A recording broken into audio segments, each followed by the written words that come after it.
kami tak bisa hidup tanpa-Mu Tuhan. Pegang erat tangan kami ya Tuhan Yesus.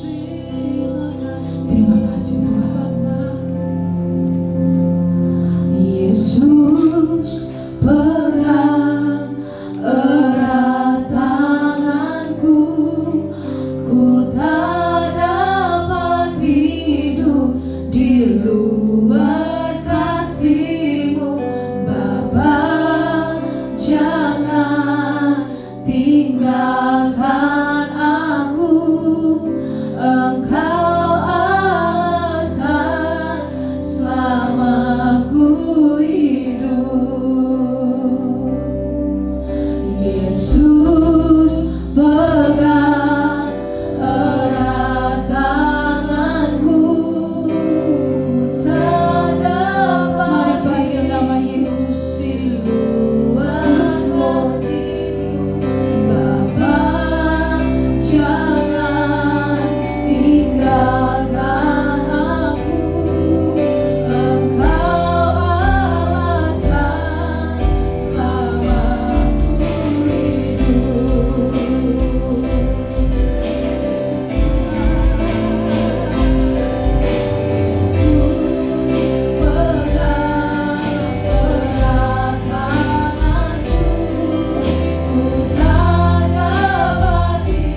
kasih untuk hari ini. Kami bersyukur kepadamu untuk kasih setiamu, karena kasih setiamu yang besarlah yang membuat kami boleh bertahan hidup, dan kami boleh menikmati segala yang baik yang Tuhan boleh berikan. Terima kasih dalam ibadah hari ini Tuhan, Engkau memberkati kami. Bila lewat firman-Mu Tuhan, kami boleh dikuatkan, kami boleh dibangun. Terima kasih Tuhan untuk hari ini. Terpujilah nama-Mu untuk segenap kebaikan-Mu dalam kehidupan kami. Bapa, terima kasih, terpujilah nama-Mu. Beri pengertian dan pemahaman akan kami Tuhan. Dalam nama Yesus kami berdoa. Amin. Puji Tuhan.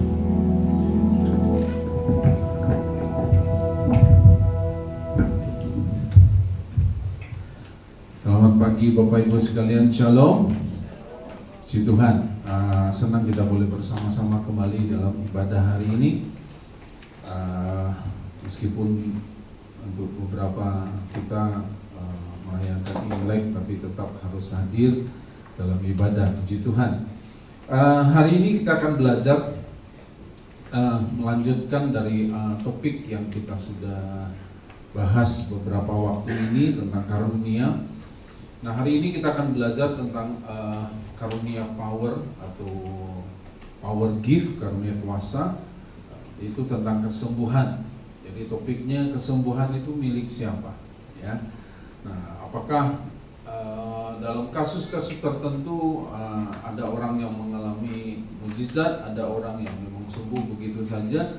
Tapi kita akan mau belajar hari ini supaya kita punya pengertian dan punya pemahaman, ya. Nah, kita akan buka Alkitab kita dari Matius pasal yang ke-10 ayat 7 dan 8. Matius pasal 10 ayat 7 dan 8.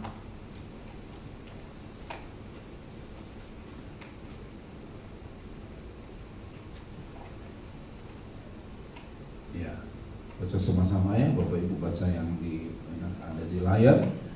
Ayat 7 dan 8. Pergilah dan beritakanlah kerajaan surga sudah dekat. Sembuhkanlah orang sakit, bangkitkanlah orang mati, tahirkanlah orang kusta, usirlah setan-setan. Kamu telah memperolehnya dengan cuma-cuma, karena itu berikanlah pula dengan cuma-cuma. Nah, waktu itu Yesus mengutus murid-muridnya. Ada 12 murid, kemudian mereka disuruh pergi berdua-dua dengan pesan kepada mereka, pergi ke tempat-tempat di mana aku utus kamu. Nah, kemudian Tuhan Yesus mengutus murid-muridnya dan dia kasih tugas. Tugasnya dikatakan sembuhkan orang sakit, terus kemudian bangkitkan orang mati, dan tahirkan yang kusta, yang terakhir usir setan-setan. Nah, setelah itu kemudian murid-murid kembali setelah dia lakukan tugas ini, dan murid-murid kembali dan dia ceritakan kepada Tuhan, betul Tuhan, kami sendiri melihat bagaimana yang sakit disembuhkan, ada yang mati bangkit, dan yang kusta menjadi tahir, dan setan-setan diusir. Nah, tugas ini Tuhan berikan kepada murid-murid. Nah, salah satu yang kita mau bahas itu tentang sembuhkan orang sakit. Sembuhkan orang sakit. Nah, dalam pelayanannya di muka bumi, saudara, selama Yesus ada 3,5 tahun, maka dikatakan Yesus itu banyak menyembuhkan orang sakit. Ya, kita tahu ada Bartimeus yang buta. Kemudian Tuhan itu membuat dia bisa melihat. Bahkan dikatakan Bartimeus ini buta dari kecil, ya, tapi dia bisa melihat. Ada anak muda di Nain yang dikatakan bahwa dia sudah mati, tapi kemudian Yesus membangkitkan dia. Nah, dalam pelayanannya Yesus memang banyak menyembuhkan orang. Ya, salah satunya kita baca Matius pasal 9 ayat 35, dikatakan begini. Demikianlah Yesus berkeliling ke semua kota dan desa. Apa dikatakan? Ia mengajar dalam rumah-rumah ibadat dan memberitakan Injil kerajaan surga serta melenyapkan segala penyakit dan kelemahan. Apapun juga sakit disembuhkan. Suatu kali Yesus juga datang ke kolam Bethesda. Dikatakan kemudian di sana ada sejumlah besar orang sakit. Yesus khusus datang ke sana dan menemui satu orang yang sudah 38 tahun sakit. Nah, sudah 38 tahun sakit dan kemudian Yesus langsung kepada orang itu. Padahal kita tahu kalau dari sisi usia waktu itu Yesus masih 33 tahun, ya kira-kira 33 tahun. Tapi kemudian dikatakan bahwa Yesus bertanya kepada orang itu dan Yesus tahu dia sudah lama dalam keadaan sakit, 38 tahun sakit. Dan dia menunggu, sudah bertahun-tahun dia menunggu karena dia lumpuh. Dikatakan sewaktu-waktu air di kolam Siloam itu bergejolak. Dan siapa yang pertama kali turun, apapun sakitnya, sembuh. Tetapi orang ini karena lumpuh, dia mungkin tengah malam dia berjaga-jaga. Cuman masalahnya karena dia lumpuh, begitu dia mau mencoba menggeserkan badannya, orang lain sudah duluan. Kenapa? Karena orang lain tidak lumpuh, orang lain bisa jalan. Nah, Yesus datang kepada dia, Yesus tanya kepada orang lumpuh, maukah engkau sembuh? Dan akhirnya dikatakan orang ini sembuh. Orang yang tidak punya biji mata sama sekali, Tuhan buat ada begitu banyak mujizat terjadi. Segala sakit disembuhkan. Nah, kemudian Tuhan kan sudah suruh murid-muridnya. Dia coba beritahu kepada murid-muridnya, sekarang kamu praktekkan untuk pergi melayani orang-orang sakit. Dan orang-orang sakit disembuhkan. Jadi murid-muridnya kemudian setelah Yesus naik ke surga, kemudian murid-muridnya melanjutkan karya ini. Nah, kita bisa lihat, saudara, suatu kali dikatakan Petrus itu lewat, ya, Petrus lewat. Orang-orang bawa dia supaya apa? Supaya kalau bayangannya lewat aja. Bayangannya Petrus, bukan Petrusnya, bayangannya. Dan orang berharap orang disembuhkan. Dan itu terjadi. Nah, jadi kita lihat gini, karunia kesembuhan itu apa? Ya, karunia yang menyembuhkan atau karunia kesembuhan itu apa? Saya mendefinisikan coba begini. Karunia yang menyatakan kuasa Allah untuk menyembuhkan penyakit jasmani. Jadi penyakitnya penyakit jasmani. Ya, jadi karunia menyembuhkan itu karunia yang menyatakan kuasa Allah untuk menyembuhkan penyakit jasmani. Kita lihat Kisah Rasul pasal 3 ayat 16. Kisah Rasul 3 ayat 16.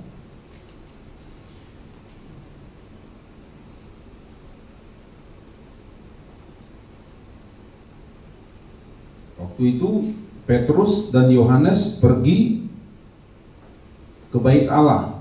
Dan kemudian dikatakan di bait Allah di depan itu ada orang minta-minta. Yesus bilang, Petrus bilang gini, emas dan perak tidak ada padaku.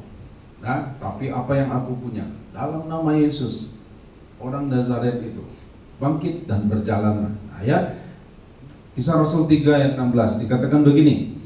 Dan karena kepercayaan dalam nama Yesus, maka nama itu telah menguatkan orang yang kamu lihat dan kamu kenal ini, dan kepercayaan itu telah memberi apa? Kesembuhan kepada orang ini di depan kamu semua. Pasal 5 ayat 15. Bahkan mereka membawa orang-orang sakit keluar ke jalan raya dan membaringkannya di atas balai-balai dan tilam, supaya apabila Petrus lewat, setidak-tidaknya apa? Dia tumpang tangan? Tidak. Apa dikatakan? Bayangannya mengenai salah seorang dari mereka. Ini yang saudaraku, begitu hebat kuasa yang bekerja melalui murid-murid. Yesus sudah melakukan dan kemudian Yesus katakan kepada murid-murid, sekarang tugas kamu untuk melanjutkan. Nah, saudara, jadi murid-murid mendapatkan karunia itu adalah karunia untuk menyembuhkan orang lain atau dirinya sendiri bisa. Nah sekarang kita coba telusuri dulu saudaraku, dari mana sumber sakit penyakit. Kita tidak bicara masalah medisnya, ya itu urusan dokter, tapi kita mau bicara dari mana asal sakit penyakit itu. Dan kemudian supaya kita tahu, supaya kita bisa ngerti, loh, kenapa orang ini sembuh, kenapa yang ini tidak, gitu. Ya, memang itu kedaulatan Tuhan. Ada orang yang sembuh, ada yang memang tidak. Ada orang yang karena sakitnya kemudian dia meninggal. Dan ini berbeda-beda. Kita tidak bisa langsung memvonis orang, oh kalau dia sakit, oh itu karena kutuk, dia kena dosa. Oh tidak boleh begitu. Kita tidak boleh menghakimi orang lain karena sakit orang lain, ya. Jadi masing-masing kita coba jaga diri kita, ya. Kita jaga diri kita. Kenapa? Karena kalau kita menghakimi orang lain, nanti kita akan dihakimi, ya. Nah, jadi dari mana asal sakit penyakit? Saya coba lihat yang pertama. Memang ada sakit itu yang disebabkan karena dosa. Karena dosa. Roma 6 ayat 23 dikatakan gini, sebab upah dosa adalah maut, ya. Sebab upah dosa ialah maut. Jadi upah dosa apa? Maut. Upah dosa itu maut. Nah, kita coba lihat gini. Penyakit itu adalah bagian dari upah dosa. Penyakit itu adalah bagian dari upah dosa. Nah, jadi apakah memang semua orang berdosa tiba-tiba dia langsung sakit? Tidak juga. Tetapi salah satu penyebab daripada pesakit orang sakit itu adalah karena dosa. Ya, karena dosa. Ada dosa yang memang karena memang kita tahu upah dosa itu maut. Ya. Nah, saudara, jadi ada sakit yang bisa berujung kepada kematian, maut. Tapi sekali lagi, saudara, jangan terus langsung cepat-cepat memvonis orang lain atau diri kita. Begitu kita sakit, aduh dosa apa? Jangan cepat-cepat dulu. Saya coba menguraikan, ada yang karena dosa orang itu sakit. Tapi apakah semua sakit karena dosa? Belum tentu juga. Ya, karena apa? Karena ada yang berikutnya. Nah, ini yang pertama, saya coba uraikan dulu semua supaya kita jelas. Yang kedua, karena kuasa kegelapan. Jadi yang pertama karena memang orang itu yang berbuat dosa, dan kemudian yang kedua karena kuasa kegelapan. Nah, karena dosa, bisa juga dosa ini adalah dosa menghakimi. Sudah tahu arti menghakimi? Kalau seseorang menuduhkan sesuatu kepada orang lain, nah ini yang tidak ada dasarnya, yang tidak dia sendiri juga nggak jelas, cuman karena mungkin jengkelnya dia, amarahnya dia, iri hatinya dia dan sebagainya membuat dia menghakimi orang lain. Nah, sehingga dosa menghakimi itu akan berbalik lagi kepada dia. Akan berbalik kepada dia. Makanya saya bilang kita jangan menuduhkan, menghakimi orang lain. Jadi kalau teman kita, saudara kita sedang mengalami sakit, jangan langsung cepat-cepat bilang, karena kamu berdosa, kamu kurang berdoa, kamu tidak baca Alkitab. Jangan cepat-cepat dulu. Kenapa? Karena itu urusan pribadi dia. Ya, itu pribadi dia. Nah, jadi yang pertama. Yang kedua karena kuasa kegelapan. Matius 9 ayat 32 dan 33 dikatakan bahwa iblis yang membuat orang itu jadi bisu. Ya, nanti ayatnya ada di sini.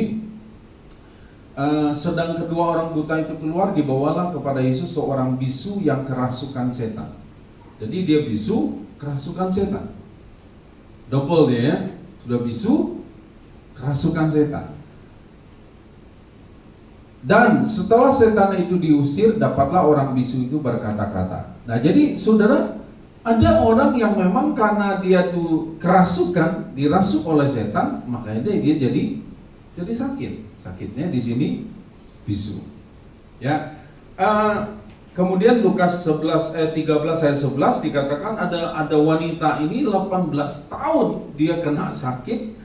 Bungkuk, dia sudah bungkuk badannya. Kenapa? Karena dikatakan dia itu dirasuk oleh roh jahat, dan roh jahat itu membuat sakit di punggungnya sehingga dia jadi bungkuk gitu. Nah, jadi yang kedua tadi ada karena kuasa gelap. Orang-orang yang suka bermain-main dengan kuasa gelap itu bisa menimbulkan penyakit. Kenapa? Karena kuasa gelap itu akan berupaya mengikat orang itu. Sehingga kenapa orang pergi ke dukun dan kemudian dia diobatin, dia bisa saja dia sembuh sesaat itu, tapi kemudian dia akan sakit lagi, mungkin sakit yang sama, mungkin sakit yang berbeda. Supaya apa? Tujuannya supaya orang tuh balik lagi ke dukun. Dukun ini tidak bisa, mungkin pergi ke dukun yang lain yang menurut dia lebih hebat. Kalau yang ini tidak bisa, dia pergi lagi, dan akhirnya orang itu akan terikat.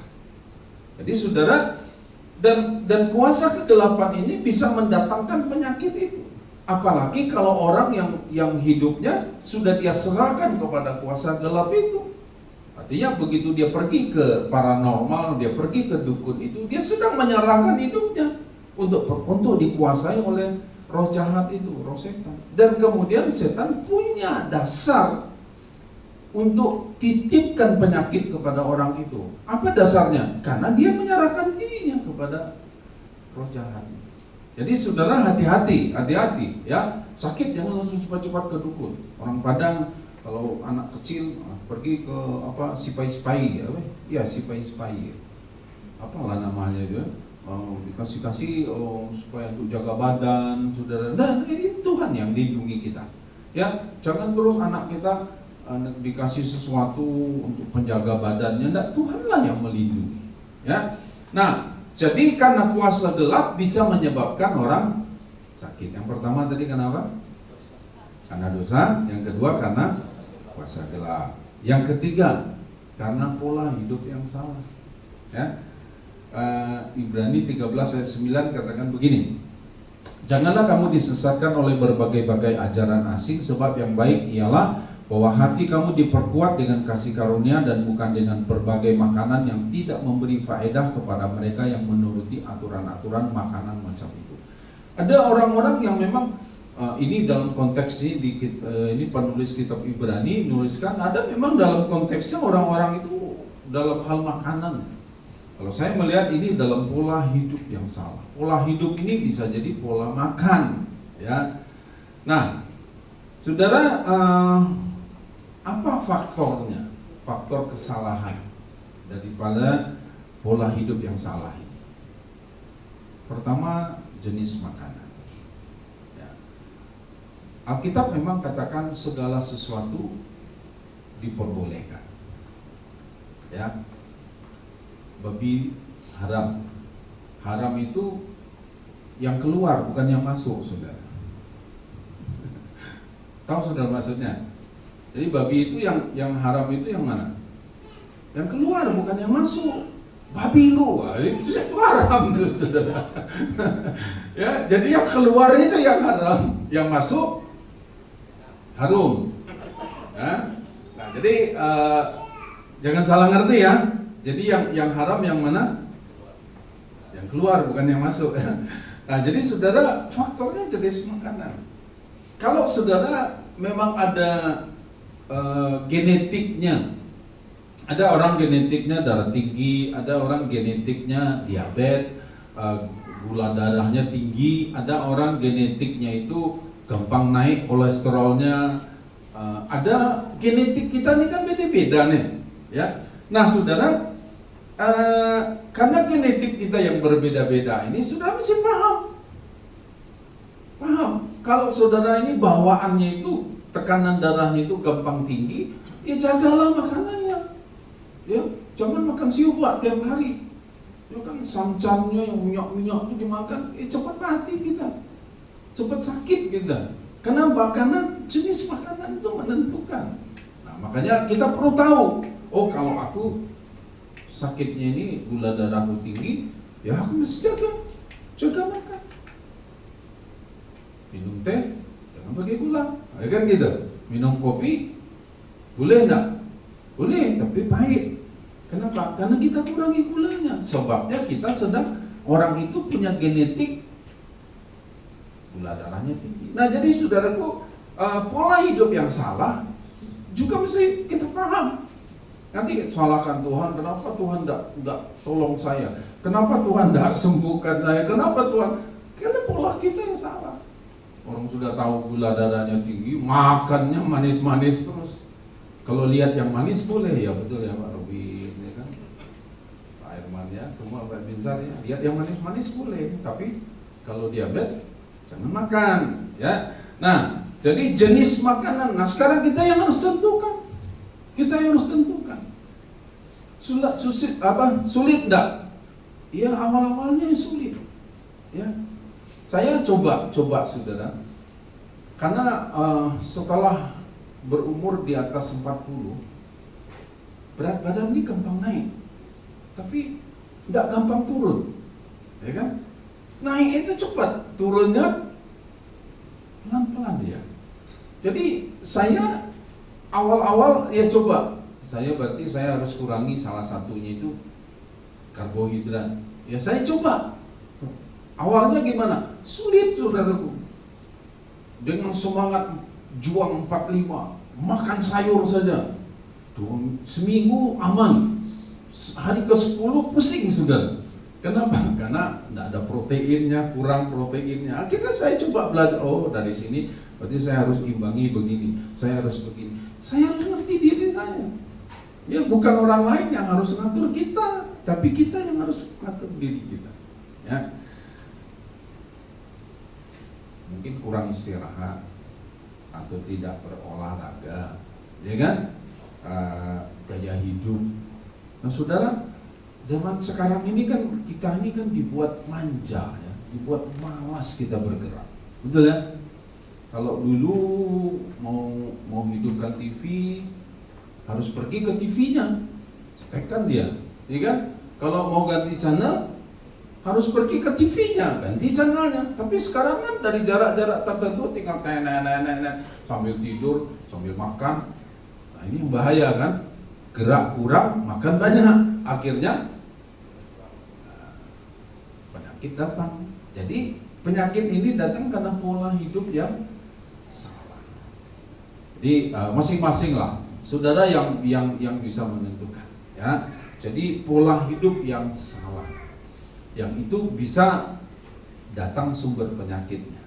Nah, sekarang kita coba tahu dulu dari 3 ini. Karena dosa bisa orang sakit, karena kuasa gelap orang juga bisa sakit, tapi karena diri sendiri orang itu bisa juga dia sakit. Nah, jadi sekarang dari penyebabnya itu sekarang kan kita cuma cek. Ini dari mana nih? Kalau dia sudah datang, ya sudah. Tidak perlu pusing lagi. Dari yang penting kita tahu nih, oh ini berarti karena aku nih yang salah nih. Oh karena aku tidak jaga makan nih. Oh ini aku tidak jaga nih. Kenapa? Karena main game terus sampai jam 3, terus jam 6 sudah harus bangun, kerja lagi. Akhirnya kurang sehat kita. Ya, nah, kita yang harus jaga, kita yang harus pilih dan kita harus menentukan. Aku ini mau di mana nih? Ya. Nah, sekarang kita coba belajar. Mengapa karunia yang menyembuhkan atau karunia kesembuhan ini diperlukan? Kalau kita coba runtutkan balik, ya, manusia ini diciptakan Tuhan itu utuh, sempurna. Ya, dalam Kejadian 1 ayat 26 dikatakan Tuhan kan menciptakan Adam itu utuh dan sempurna. Tuhan ciptakan semua keadaan itu baik. Bahkan pada waktu Tuhan melihat semua yang sudah dia ciptakan, termasuk pada waktu dia ciptakan manusia, dia lihat semua sangat baik. Sangat baik kata Tuhan. Nah, tapi dosa kemudian masuk merusak apa yang sangat baik yang sudah Tuhan berikan itu, dirusak oleh dosa. Nah, dosa itu merusak tatanan yang sudah dibuat oleh Tuhan bagi manusia. Dosa bisa, dan kemudian dosa mengakibatkan kematian. Ya. Kematian menjadi bagian dari manusia. Padahal pada waktu Tuhan ciptakan Adam di Taman Eden, mereka hidup dalam kekekalan. Berapa tahun dia ada di dalam Taman Eden? Kita nggak tahu. Kenapa? Karena tidak ada waktu di sana. Nggak ada hari Senin, Selasa, Rabu, nggak ada. Setelah manusia jatuh dalam dosa lah, kemudian semua jadi terbatas. Bahkan Tuhan katakan kasih batas umurnya Adam. ada kematian. Ya, di Taman Eden tidak ada kematian. Artinya kalau tidak ada kematian ya tidak ada sakit. Ya sehat terus. Nah, saudara, dosa menyebabkan munculnya sakit penyakit. Ya, adanya virus, ada bakteri dan sebagainya. Yang dulunya itu virus dan bakteri itu kan sebetulnya gini, saudara.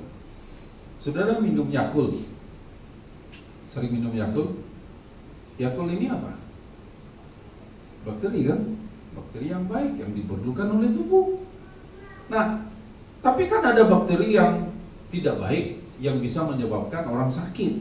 Nah, saudara, jadi pada dasarnya Tuhan menciptakan segala sesuatu itu sangat baik, tapi dosa itu membuat rusak. Bahkan dikatakan dulunya onak duri itu ada di pohon bunga mawar, tetap ada duri. Ya, tetapi sekarang dikatakan dari tanah itu tumbuh onak duri, sesuatu yang mulai mengganggu kehidupan manusia. Nah, dosa menyebabkan munculnya sakit penyakit itu. Ketidakteraturan, kacaunya tatanan, karena apa? Karena dosa. Nah, kemudian saudaraku, berikutnya mengapa karunia itu diperlukan? Karena dengan karunia kesembuhan ini kita bisa menghancurkan pekerjaan iblis. 1 Yohanes 3 ayat 8 katakan begini. Barang siapa yang tetap berbuat dosa berasal dari iblis. Sebab iblis berbuat dosa dari mulanya. Untuk inilah anak Allah menyatakan dirinya, yaitu supaya ia membinasakan perbuatan-perbuatan iblis itu. Jadi yang Tuhan mau dengan karunia kesembuhan ini, supaya kita berdoa untuk orang lain yang sakit dan orang itu disembuhkan, supaya tujuannya untuk menghancurkan pekerjaan iblis. Nah, tentu kita juga tidak membabi buta aja. Coba ditanya ke orangnya, dia sakit ini, kalau memang ada dosa, akui dosanya. Kalau memang itu karena ada kuasa kegelapan, ya kita usir kuasa kegelapannya. Karena salah satu tugasnya dikatakan usir setan. Nah, kalau itu karena pola hidupnya yang salah, ya perbaikilah, suruh orangnya perbaiki pola hidupmu. Kalau sudah perbaiki pola hidupmu, itu kita berharap anugerah Tuhan. Contoh gini, saudara. Orang perokok ini kan ada dua, satu yang aktif, satu yang pasif. Perokok aktif, maka dia sedang meracuni dirinya sendiri. Orang pemerintah aja tuliskan di bungkus rokok itu kan, merokok membunuhmu, katanya kan begitu. Ini bukan saya yang bilang kan, di sana kan ditulis begitu. Nah, tapi kan ada perokok pasif. Artinya begini, pada waktu orang merokok itu kan di tangannya itu kan nempel nikotin itu, ya kan? Nikotin yang nempel itu kalau nempel ke dia pegang anaknya bisa tercemar enggak? Ya itulah perokok pasif. Asap rokok yang menyebar ke ruangan itu, ya itulah namanya perokok pasif. Jadi ada orang perokok aktif, ada perokok pasif. Nah, sekarang kita gini, kalau seandainya suatu saat kita sakit karena pola hidup kita yang salah ini, karena kebiasaan kita, ya sudah perbaiki kebiasaannya. Ya, orang bungkus rokok aja bilang jangan merokok, ya, meskipun dia sedia rokok. Nah, itulah ya. Bahkan pemilik pabrik rokok terbesar di Indonesia yang punya pabrik itu tidak merokok. Nah, ini hebat kan? Yang bikin merokok, dia tidak merokok. Ditanya kenapa Bapak tidak merokok? Karena merokok merusak kesehatan. Tapi dia punya pabrik rokok. Yang berikutnya, kenapa karunia kesembuhan ini diperlukan? Supaya kita bisa memuliakan Tuhan, ya. Yohanes 9 ayat 3 dan 4, pada waktu itu dikatakan ada seorang yang sakit. Kemudian Yesus tanya, ini karena dosa orang tuanya atau dosa anak ini? Nah, Tuhan bilang ini, bukan, tapi supaya Tuhan dimuliakan. Kalau Tuhan izinkan seseorang sakit, berarti kenapa karunia kesembuhan ini diperlukan? Supaya Tuhan dimuliakan. Oke, sekarang kita masuk. Apakah kehendak Tuhan untuk setiap orang mengalami kesembuhan? Nah, ini pertanyaannya. Apakah kehendak Tuhan setiap orang mengalami kesembuhan? Jawabannya iya apa tidak?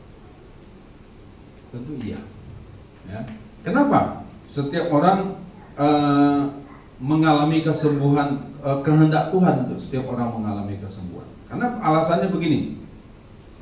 Yesaya 53 ayat 4 dan 5 katakan begini.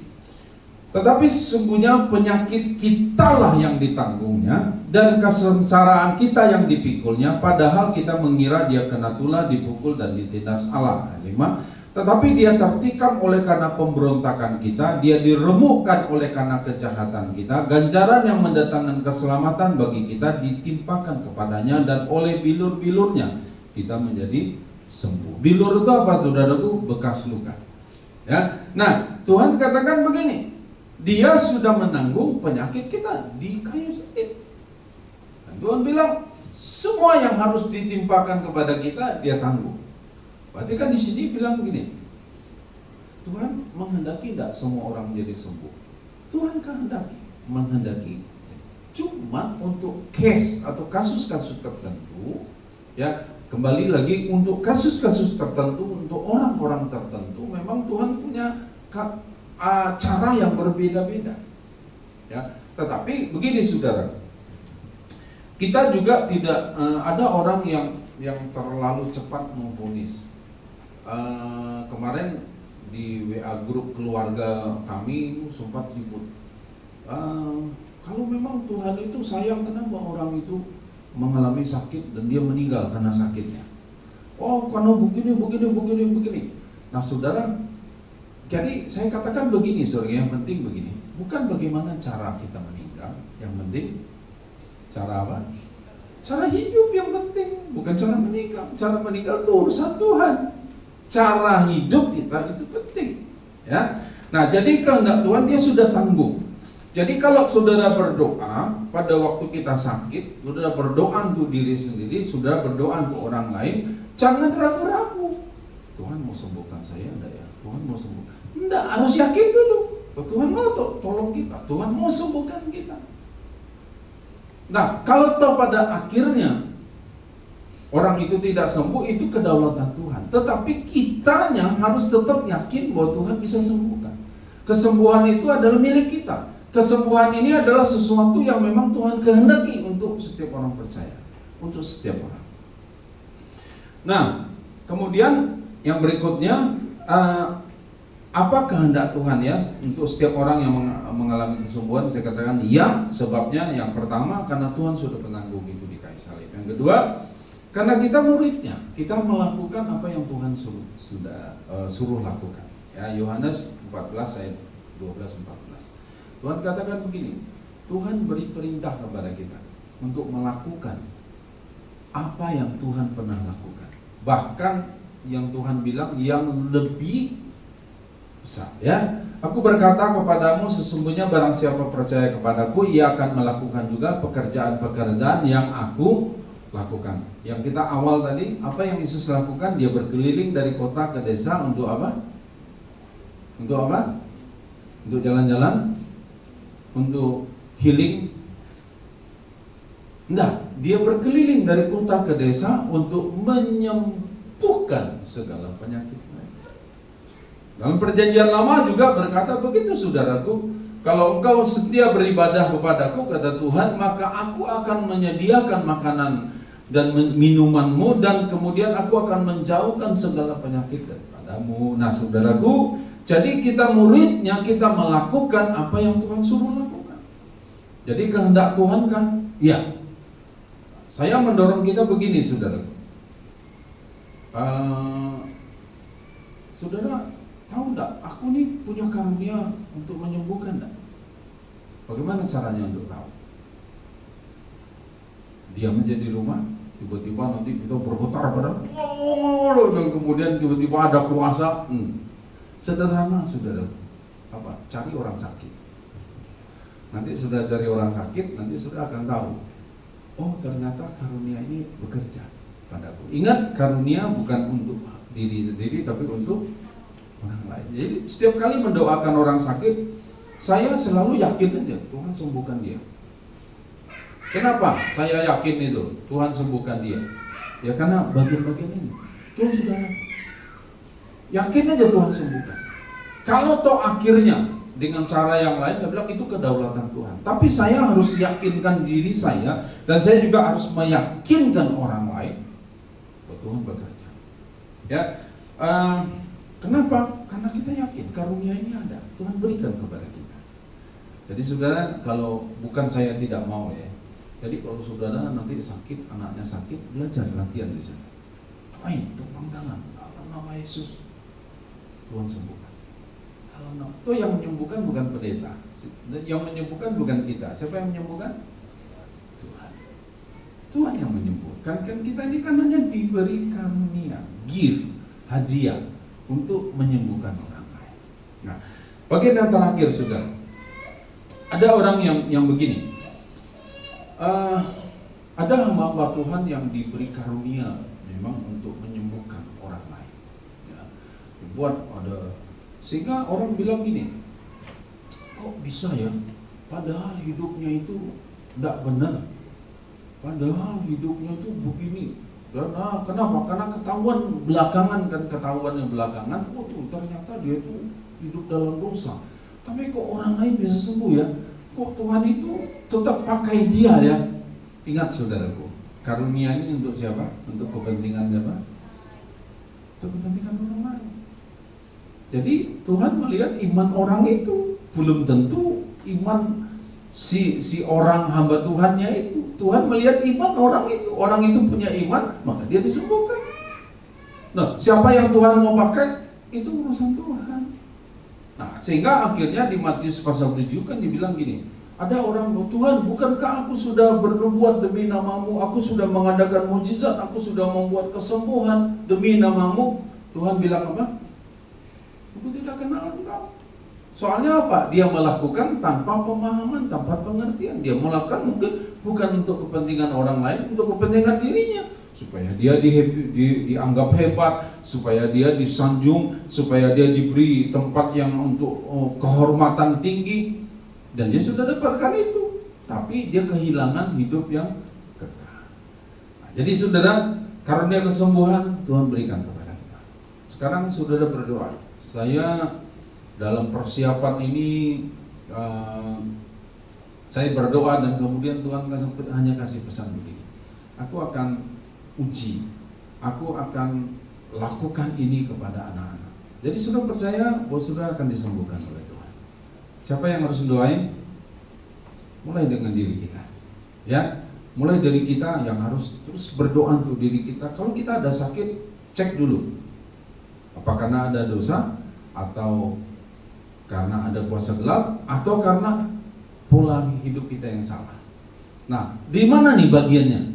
Kalau kita rasa tidak ada nih, tidak ada dosa, tidak ada kuasa gelap, aku sudah jaga nih, jaga itu, jaga makan, jaga tidur, jaga olahraga, oke. Doa, minta Tuhan nyatakan mujizatnya. Tuhan berikan karunia itu kepada Tuhan untuk melakukan. Jadi kalau besok anak saudara yang sakit, apa yang harus saudara lakukan? Doakan dia. Tuhan, karunia kesembuhan Engkau berikan Tuhan. Dan sekarang ada yang anakku yang sakit, suamiku sakit, istriku sakit, ini sakit Tuhan, aku berdoa dalam nama Yesus, Tuhan sembuhkan. Yang menyembuhkan Tuhan. Kita hanya mendapatkan gift, karunia, hadiah itu dari Tuhan untuk kita salurkan lagi kepada orang itu. Nah, biarlah hari ini kita boleh belajar saudaraku bahwa Tuhan memberkati kita. Karunia ini bukan Tuhan pilih-pilih, Dia berikan kepada kita semua. Baik, kita berdoa. Bapak, terima kasih Tuhan. Kami bersyukur Tuhan, kami berterima kasih bahwa Tuhan Kau mengasihi kami. Karunia ini Kau berikan, karunia kesembuhan ini Kau berikan, karunia untuk menyembuhkan ini Tuhan berikan. Engkau tidak akan tahan-tahan ini. Dan hamba berdoa Tuhan untuk setiap anak-anak-Mu yang hari ini bersama-sama kami dengarkan firman.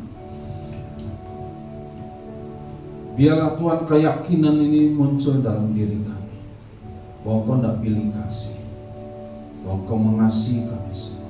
Engkau menghendaki semua kami sehat. Sebagaimana Engkau berkata, kiranya tubuh dan jiwamu tetap sehat.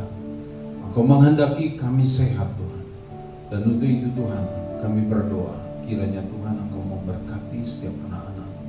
Engkau menolong kami Tuhan, Engkau menolong kami. Terima kasih Bapa di surga, terima kasih. Kami percaya Tuhan kuasa-Nya, karunia kesembuhan ini boleh bekerja melalui hidup kami. Untuk kami boleh tumpang tangan, kami boleh berdoa untuk orang lain, orang yang sakit akan disembuhkan. Dan kami berdoa untuk kami yang sakit, biarlah kami berdoa Tuhan dengan kuasa itu, kuasa Allah yang bekerja, bahwa Tuhan memberikan karunia kesembuhan itu kepada kami. Dalam nama Yesus kami berdoa dan mengucap syukur. Haleluya. Amin. Kita dengarkan suara gembala.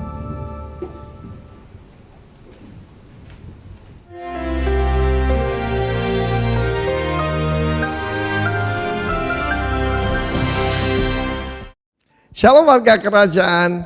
Untuk mengerti spiritual gifts, kita bisa melihat dalam kehidupan daripada raja pertama Israel, Saul bin Kish. Saul mulai ceritanya dia kehilangan yaitu 2 ekor keledai dan diperintahkan ayahnya yaitu untuk mencarinya.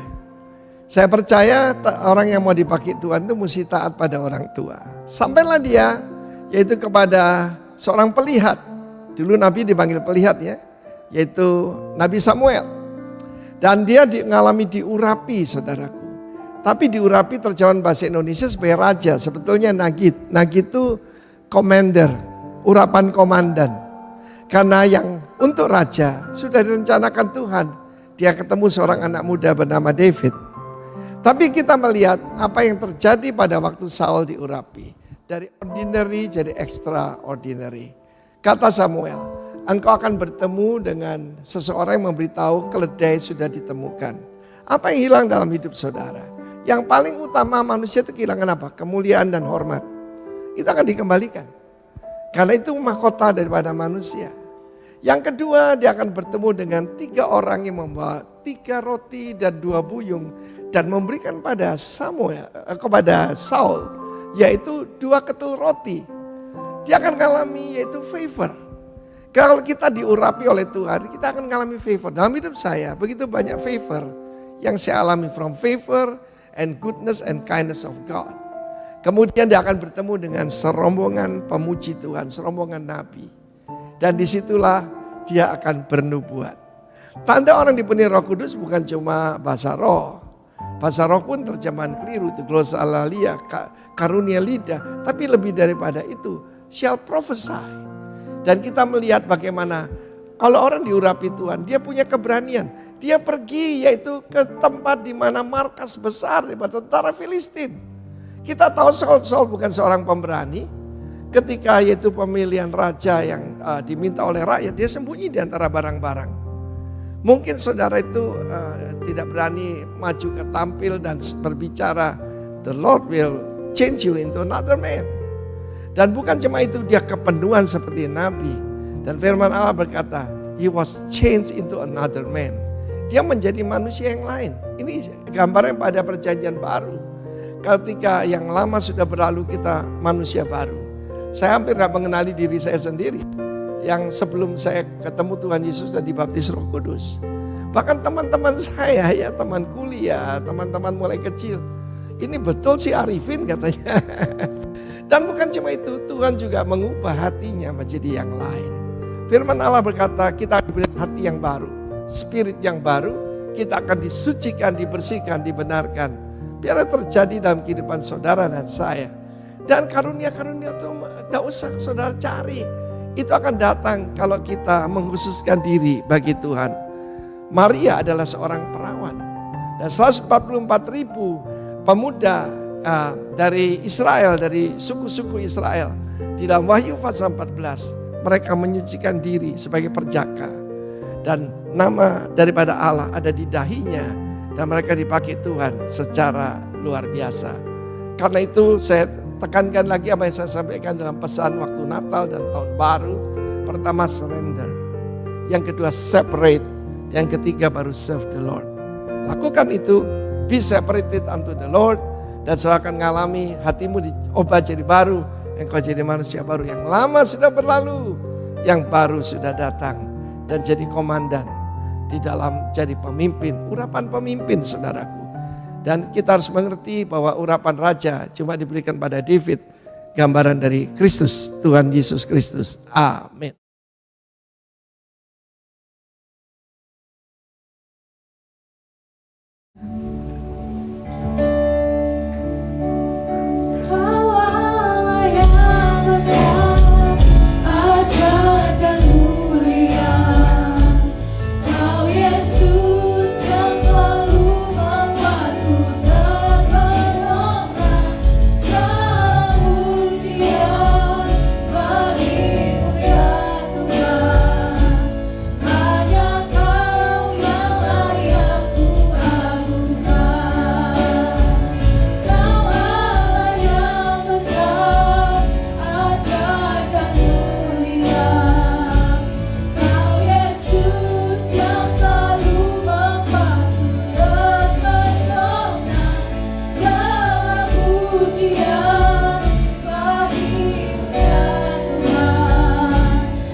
Kesembuhan yang berasal daripada-Mu ya Tuhan, dan Engkau pakai setiap jiwa-jiwa kami untuk memuliakan nama-Mu ya Tuhan.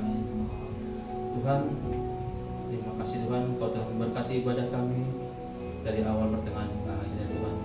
Kami juga berdoa Engkau memberkati Bapak Gembala Pusat kami, Bapak Timotius Arifin dan Bapak Rudi Daud beserta keluarga ya Tuhan. Engkau juga memberkati Bapak Gembala kami di tempat ini ya Tuhan, Bapak Pendeta Yohanes Beni dan Ibu Esther beserta keluarga ya Tuhan. Engkau memberikan mereka kesehatan ya Tuhan, memperbesar kapasitas mereka sehingga dapat mengembalakan kami, anak-anak-Mu di tempat ini ya Tuhan. Tuhan, kami juga berdoa untuk setiap pemimpin kami, mulai dari yang tertinggi hingga terendah Tuhan. Engkau memberikan mereka roh yang takut akan Tuhan, pengenalan akan Engkau Tuhan, sehingga mereka dapat menjalankan roda pemerintahan dengan baik, adil dan makmur. Tuhan, kami juga berdoa untuk negara kami Indonesia ini dan Kota Padang ini ya Tuhan. Biarlah Engkau menjauhkan dari segala mara bahaya, dari segala bencana alam ya Tuhan. Biarkanlah Kota Padang ini bisa menjadi sumber berkat setiap kami yang tinggal di Kota Padang ini Tuhan. Tuhan, kami yakin dan percaya ya Tuhan, tiada yang mustahil bagi-Mu.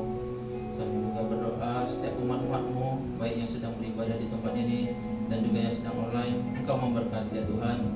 Baik yang berusaha, bekerja, Engkau menjadikan mereka berhasil dan beruntung Tuhan. Juga anak-anak kami yang sedang menjalani studi, Engkau memberikan roh kepintaran kepada mereka sehingga mereka dapat mencapai cita-cita dan harapan mereka ya Tuhan, berasal daripada-Mu. Tuhan, juga tangan-tangan yang sudah memberi, Engkau yang membalaskannya ya Tuhan. Engkau melipat gandakannya ya Tuhan. Begitu juga untuk HOG rumahmu Tuhan, Engkau menyediakan apa yang diperlukan ya Tuhan, sehingga pembangunannya semuanya berjalan baik dan lancar Tuhan. Kami yakin dan percaya Tuhan, hanya berasal daripada-Mu lah yang kami terima. Dan sebelum kami berpisah dari tempat ini ya Tuhan, biarkanlah kami menerima berkat-Mu melalui perantaraan hamba-Mu.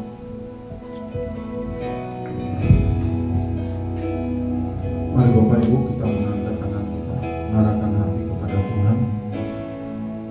Saudaraku yang dikasihi oleh Tuhan, pulang dan terimalah berkat kasih karunia yang berlimpah dari Allah Bapa, kasih, damai dan sukacita dari Yesus Kristus Anaknya, persekutuan dengan Allah Roh Kudus yang menyertai kehidupan mulai dari saat ini dan bahkan sampai selama-lamanya. Yang percaya dan diberkati, mari bersama-sama katakan amin. Silakan duduk dulu Bapak Ibu. Saudara, seperti tahun-tahun yang lalu, setiap kali Imlek kita ingin berbagi kebahagiaan dengan anak-anak, ya khususnya anak-anak yang ini, yang memang belum menikah.